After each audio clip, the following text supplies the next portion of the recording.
শেহতীয়াভাৱে আপোনালোকে জানে ফেব্ৰুৱাৰী মাহৰ পৰাই আমাৰ ধৰ্মঘট আৰু কৰ্মবিৰতিকে ধৰি ৰাষ্ট্ৰীয় স্বাস্থ্য মিছন অসমৰ কৰ্মচাৰীসকলে বিভিন্ন কাৰ্যসূচী ধাৰাবাহিকভাৱে চলাই আনিছে আৰু শেহতীয়াভাৱে আমাৰ মাননীয় মুখ্যমন্ত্ৰী তেখেতেও ইয়াৰ প্ৰতি সঁহাৰি জনাই এটা বক্তব্য বা মন্তব্য প্ৰদান কৰিছে। তেখেতে কৈছে যে আমি আন্দোলন কৰাৰ কোনো প্ৰয়োজনীয়তা নাই, নিয়মিতভাৱে দৰমহা পাই আছোঁ, হয় তাৰ কাৰণে তেখেতক আমি ধন্যবাদ জনাইছোঁ। আমি নিয়মিতভাৱে দৰমহা পাই আছোঁ, কিন্তু যিমান পাব লাগে সিমান হয়তো পোৱা নাই। আমাৰ কৰ্মচাৰীসকলৰ সেইকাৰণে মাজত ক্ষোভৰ উদ্গীৰণ হৈছে দীৰ্ঘদিন ধৰি। আৰু আপোনালোকে দেখিছে ৰাষ্ট্ৰীয় স্বাস্থ্য মিছন অসমৰ দীৰ্ঘ ইতিহাস যদি চাই, আমাৰ কৰ্মচাৰীসকল আন্দোলনমুখী কেতিয়াও নাছিল, বাধ্যত পৰিহে আজি ওলাই আহিব লগা হৈছে। তেখেতে কৈছে যে প্ৰতাৰণা হোৱা নাই, কিন্তু তেখেতে আমাক যি এটা সপোন দেখাইছিল 2016 চনৰ নিৰ্বাচনৰ পূৰ্বে, তেখেতে কৈছিলে যে বিজেপি চৰকাৰ আহিলেই প্ৰথম কেবিনেটতেই সিদ্ধান্ত গ্ৰহণ কৰি তেওঁলোকে ৰাষ্ট্ৰীয় স্বাস্থ্য মিছন অসমৰ অধীনৰ কৰ্মৰত ঠিকাভিত্তিক কৰ্মচাৰীসকলক স্থায়ী পদত নিযুক্তি কৰিব আৰু দৰকাৰ হ'লে নতুনকৈ স্থায়ী পদ সৃষ্টি কৰি হ'লেও নিযুক্ত কৰিব। লগতে স্থায়ী পদত নিযুক্তি নোহোৱালৈকে বা ৰেগুলাৰাইজ নকৰালৈকে সপ্তম দৰমহা আয়োগৰ নিৰ্ধাৰিত নিৰিখ মতে ৰাষ্ট্ৰীয় স্বাস্থ্য মিছন অসমৰ কৰ্মচাৰীসকলে দৰমহা দিয়াৰ ব্যৱস্থা কৰা হ'ব।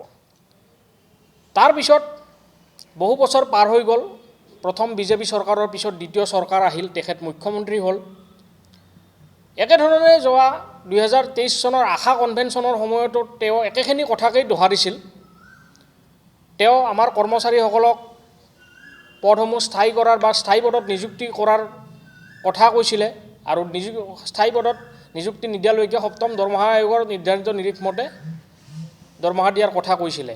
কিন্তু এতিয়ালৈকে সেইবিলাক প্ৰতিশ্ৰুতি পালন নকৰাৰ ফলশ্ৰুতিতে আমাৰ তৃণমূল পৰ্যায়ৰ যিখিনি কৰ্মচাৰী আছে তেওঁলোক ক্ষোভিত হৈ পৰিছে, অন্তৰত দুখ পাইছে।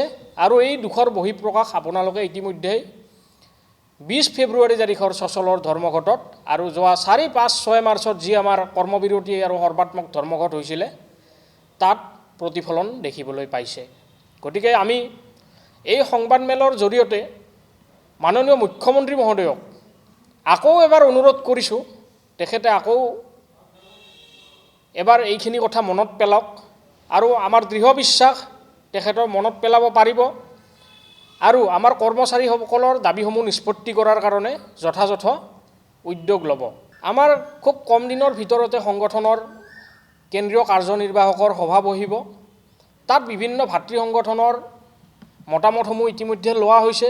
আমাৰ তৃণমূল পৰ্যায়ৰ যিসকল কৰ্মচাৰী আছে তেওঁলোকৰ মতামতসমূহ লোৱা হ'ব আৰু সেই অনুসাৰে ধাৰাবাহিক সংগ্ৰামৰ কাৰণে হয়তো আমাৰ কৰ্মচাৰীসকল সাজু হ'ব। ইতিমধ্যে কেইবাবাৰো মেমৰেণ্ডাম দিয়া হৈছে। মাননীয় মুখ্যমন্ত্ৰী মহোদয়ক কেইবাবাৰো আমি মেমৰেণ্ডাম দিছোঁ। যিকোনো খবৰৰ বাবে যোগাযোগ কৰক 7099017330 লগতে 7099017110 নম্বৰত।